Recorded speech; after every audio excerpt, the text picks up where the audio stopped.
Okay, so later this week, I'm going to ask you to read Shakespeare's famous tragedy Macbeth, and to consider some very specific questions about that play. But to set that up, I want to use this lecture to talk more broadly about Shakespeare himself, about his life and what we know about his life, which is actually shockingly little, but also to try to place him in the larger context of these things we've been looking at earlier this week of the Northern Renaissance. So I want to start with some kind of broad observations here. Um, how are the life and writings of Shakespeare aligned with the Renaissance? I think, broadly speaking, we tend not to think of Shakespeare um, as being part of certainly the Italian Renaissance, and even with the Northern Renaissance, such as it is, sometimes maybe just by his dates, he's maybe considered a little bit late to be part of that. But I want to at least consider how we might look at his life and his work and Macbeth in light of some of these ideals and changes and revolutionary ideas that were floating around at his time. So I think there are certainly some places where we can see kind of key aspects of Shakespeare kind of riding the wave of the Renaissance. Ancient models. Many of his plays were rooted in classical Greco-Roman history and mythology. We certainly see kind of notions of social mobility, this idea that you're not simply trapped in whatever class that you're born into, or at least a kind of a longing to rise up and to rise above your station.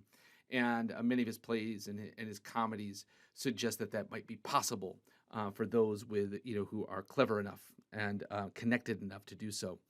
A loosening of mores. So as the northern um, church kind of breaks away from Catholicism, and we have the Protestant Revolution, we also kind of this notion that the farther the way you are from the Pope, um, the more kind of individual kind of local cultures become in terms of the way they regard what's moral, what's immoral.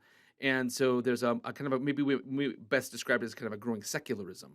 And as such, you have kind of a loosening of the grip of mores and morals that the church previously had. Revolutions in language. Certainly, Shakespeare is he's sometimes called the second Chaucer when it comes to the English language. There's kind of English before Shakespeare and English after Shakespeare, and so just simply kind of the sheer number of words that Shakespeare kind of brings to the English language is extraordinary. And so, a revolutionary poet, not just in kind of for the poems and the plays, but just in the way that he changed language. And there are certain figures in Western history that play this role. Cicero for the Latin language, Homer for the Greek ancient Greek language, Dante for the Italian language, and Chaucer and Shakespeare for English. The rise of individualism, kind of this again, I think kind of goes hand in hand with a kind of a growing secularism.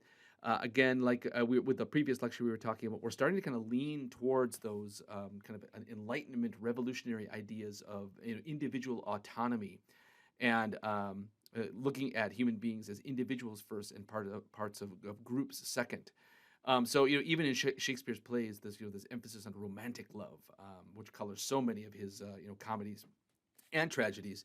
The fact that that's front and center, and following your heart above what your family might want you to do, and in an arranged marriage, where to solidify a business relationship or a political alignment.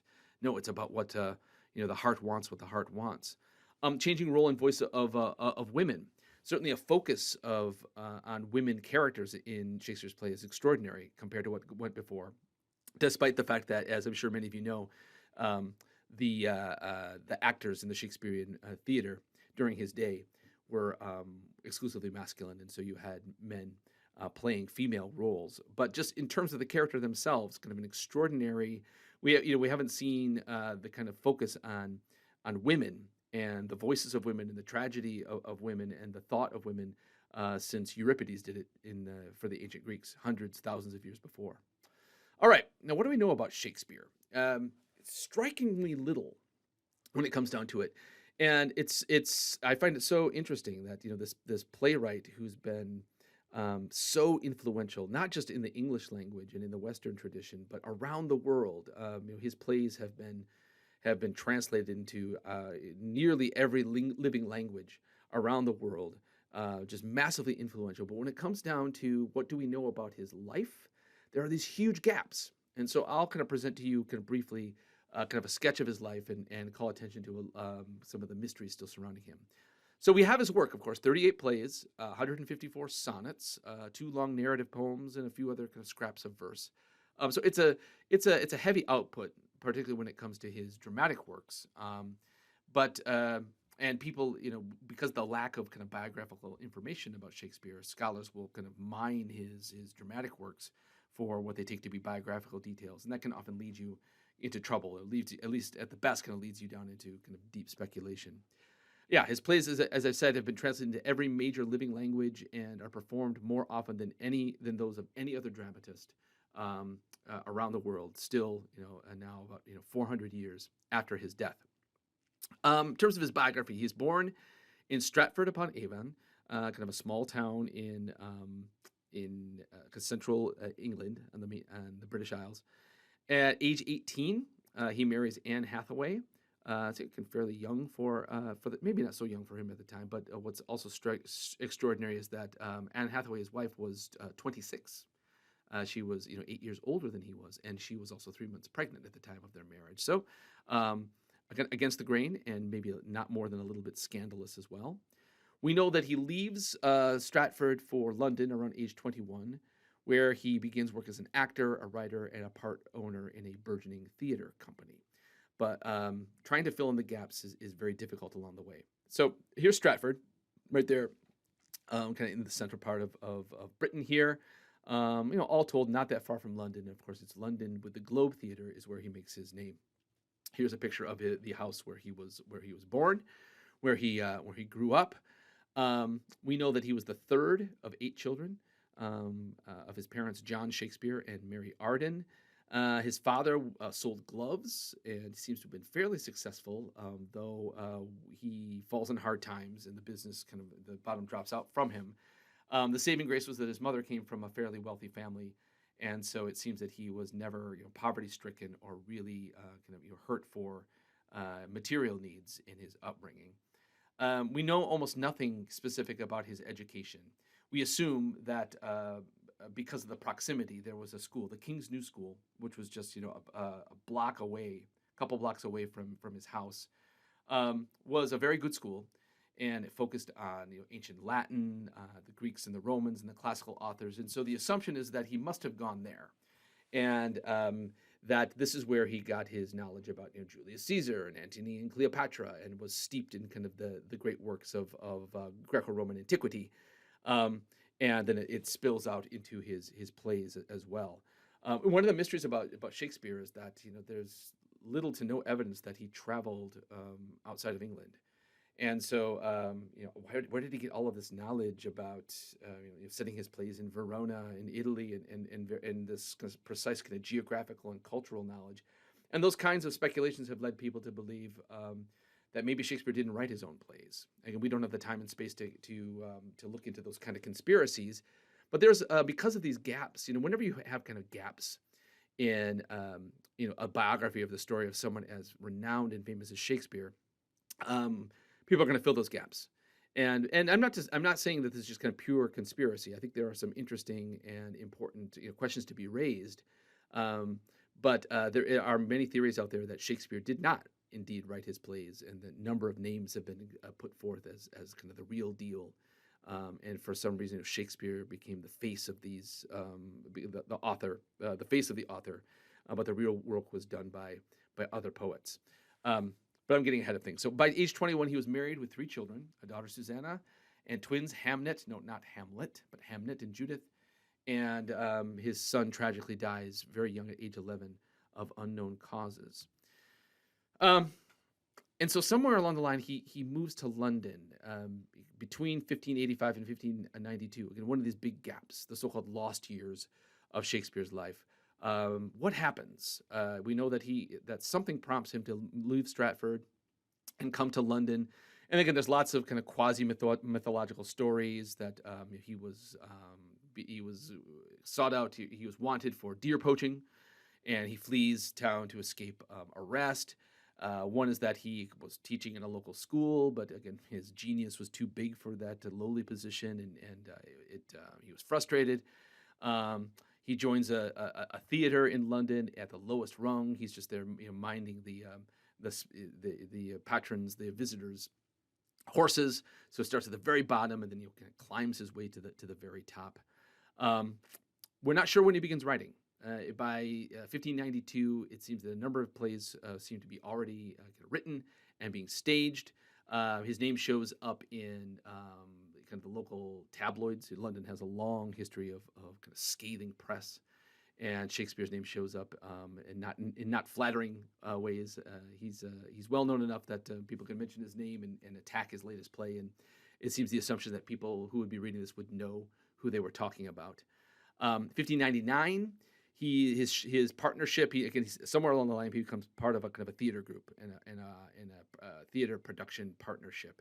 It builds its own theater on the banks of the Thames, the great river that runs through London, the famous Globe Theater. So here's the modern Globe, and as I understand it, it's built fairly close to where the original Globe once sat. Not exactly, and it's a modern, more or less kind of a modern building that's built in the same style as it was way back in the 17th century.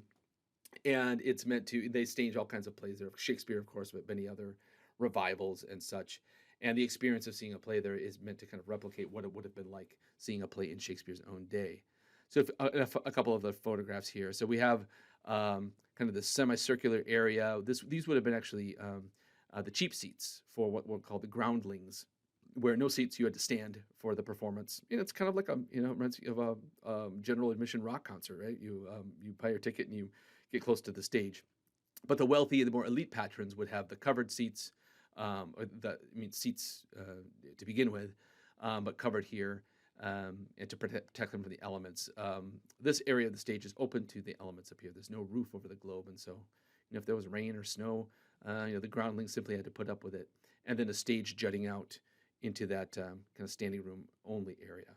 Here's a graphic which shows the various parts. You have the galleries.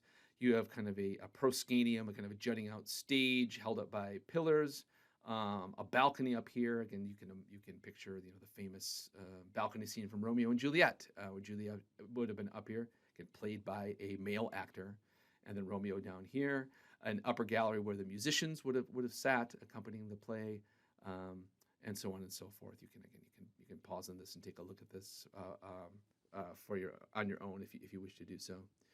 The history of the Globe in 1613, which was just 3 years before Shakespeare's death, there was a performance of a Shakespearean play, Henry VIII. There was a stage prop, a cannon, that went off and did not go well. The wadding ignited the thatched roof, and the entire theater caught on fire and actually burned to the ground. It was quickly rebuilt, very quickly, built in Shakespeare's own day. And we don't know about Shakespeare's involvement in it. He may have acted in the Second Globe, but again, like I said, this is very near his death, and we know that he certainly did not write for it. And no plays, late plays of Shakespeare were immediately performed at the Second Globe. And then this theater was demolished, I believe, for structural reasons in 1644. And then the new Globe was built centuries later. So at some point after 1604, so after spending, 15 years or so in London, he retires back to Stratford. Though there's evidence that he's going back and forth. He's visiting London. A huge blow to guys like Shakespeare and actors and actresses and production companies was that between 1603 and 1610, there's this massive outbreak of plague, which decimates Europe from time to time. Big cities were kind of breeding grounds for disease, and waves of plague were actually fairly common. And so the playhouses were closed down to try to reduce the spread of plague. So 60 months of closure. It's hard to make a living as a playwright, as an actor. So we know that he continues to write, but less and less. He's slowing down. His last play, Two Noble Kinsmen, is certainly not one of his most renowned ones, from 1613. and which he writes in his late 40s, and then he dies at age 52 on his birthday, on the day he turned 52, April 23rd, 1616. Again, all told, in back in the day, I mean, 52 to our ears sounds very young, but he lived in an era that was had waves of plague, and so I don't think that Shakespeare is known to have died from the plague, but he lived in an era where life was nasty, brutish, and short, and so these men that accomplished these things, there is geniuses like Leonardo and Michelangelo and the like, although both Leonardo and Michelangelo lived fairly long lives, even by modern senses. I think there was kind of this notion that time is short, get it done, do it now. And so if you think about Shakespeare's output of 38 plays, 154 sonnets in a fairly short life, makes it extraordinary. So if you think of 38 plays, and if you consider maybe he's writing plays when from age 21, maybe, I mean, really knows, that's averaging putting out more than one play every year of his adult kind of professional life, which is unbelievable to me. So an extraordinary output. Yeah, how did he die? Again, we don't know, which is again so striking for such a renowned individual. And then there's speculations: fever. Did he drink himself to death? People think that it must have been some kind of disease or some kind of personal health issue brought on either from without or from some kind of vice to lay him low at such a young age. Here is his grave. He's buried in Stratford, and like many graves of the day, it has an epitaph that is a kind of a recognition, but it's also a curse. The grave speaks to the visitor, and it says, "Good friend, for Jesus' sake forbear to dig the dust and close it here. Blessed be the man that spares these stones, and cursed be he that moves by bones." And so fitting that we have a kind of two couplets, rhyming couplets for Shakespeare's grave, but kind of also a almost kind of magical injunction about anybody who might dare to dig up the body, steal the body, or move the body. Just like Shakespeare, we know very little, even less, about his wife Anne Hathaway. She outlived him by, as you can see by the dates there, by about 7 years. Some think that in Sonnet 145 there might be a thinly veiled reference to Anne Hathaway. And so I put it here, for the sake of kind of explaining this, but also a chance to kind of read one of his sonnets. Sonnets have a very distinct kind of pattern. It has to have certain lines need to rhyme, and there can only be certain numbers of them, and there's a particular kind of way that they end. But this is Sonnet 145, where he might be referring to his wife. "Those lips that love's own hand did make breathed forth the sound that I said I hate, to me that languished for her sake. But when she saw my woeful state, straight in her heart did mercy come, chiding that tongue that ever sweet was used in giving gentle doom, and taught it thus anew to greet. I hate, she altered with an end, that followed it as gentle day doth follow night, who like a fiend from heaven to hell is flown away. I hate, from hate away she threw, and saved my life, saying, not you." So the sonnets are they're complex, but many of them kind of have as a kind of a common theme of almost kind of taking a very kind of dark view and twisting it for artistic means and to kind of pack a particular kind of punch. And so this sonnet purports that it's almost kind of the sonnet describes a time in Shakespeare's encounter with perhaps his wife that kind of freezes. So his wife or whoever says this girl says, "I hate," and he's terrified that she's going to say, "I hate you." And so it's these central lines of the sonnet kind of express his terror, where he's waiting what's going to come next. And again, it's not very realistic, of course. If someone says, "I hate you," they tend not to pause there. But that's the beauty of the sonnet, in that the sonnet can kind of freeze time and focus on the very dark, turbulent emotion that he hears between the small space between hate and what comes next. And at the end, it says, "I hate, from hate away she threw, and saved my life, saying, I hate, not you." And so he sighs with relief. And so it's kind of a it's still very dark. She doesn't say, "I love you," but it's kind of a backhanded way of her saying that she has affection for him.